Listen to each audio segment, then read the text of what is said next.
यीशु का वचन, दोबारा पाप न करना। यह बाइबल में लिखा हुआ यीशु मसीह द्वारा कहे गए शब्द हैं, जो पाप से उद्धार, क्षमा और नई जीवन की शिक्षा को प्रकट करता है। इसका संदर्भ यूहन्ना 8 की 1 से 11 में मिलता है, जो एक प्रसिद्ध घटना है जिसमें एक व्यभिचार में पकड़ी गई स्त्री को प्रभु यीशु क्षमा करते हैं।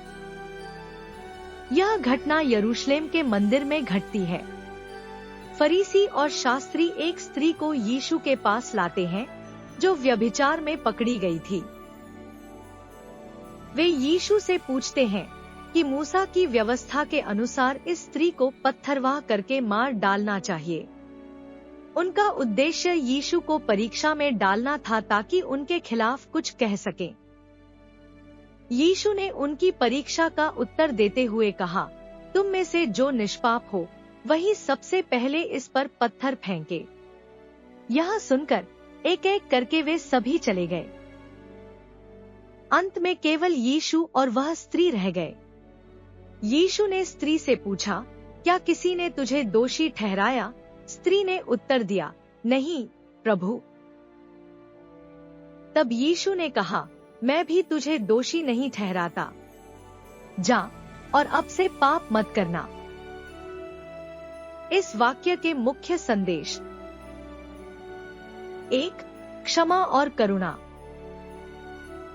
यीशु ने यह दिखाया कि ईश्वर दयालु है और पापियों को क्षमा करके नया जीवन जीने का अवसर देता है। 2. पश्चाताप का महत्व। क्षमा के बाद यीशु ने यह भी कहा कि अब पाप न करना। यह पश्चाताप का संदेश है, जो पुराने जीवन से मुक्ति और नए जीवन की ओर अग्रसर होने का। 3. दूसरे पर उंगली न उठाना। यीशु ने यह भी सिखाया कि कोई भी मनुष्य पूर्ण रूप से निष्पाप नहीं है, इसलिए दूसरों के पाप पर उंगली उठाने से पहले अपने भीतर झांकना चाहिए। 4. नैतिक सुधार। यीशु केवल क्षमा नहीं देते, बल्कि सही मार्ग पर चलने की शिक्षा भी देते हैं। इसलिए लोगों को प्रभु यीशु की शिक्षा को जानना और वचनों को पढ़ना चाहिए। यह वचनें हमें यह बताती है कि यीशु मसीह प्रेम, करुणा और सुधार के प्रतीक हैं।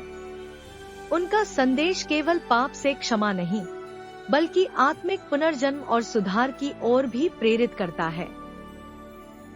इसलिए अपने अपने पापों को छोड़े और परमेश्वर की शिक्षा और आज्ञाओं को मानते हुए सच्चाई तथा ईमानदारी से जीवन व्यतीत करते रहें।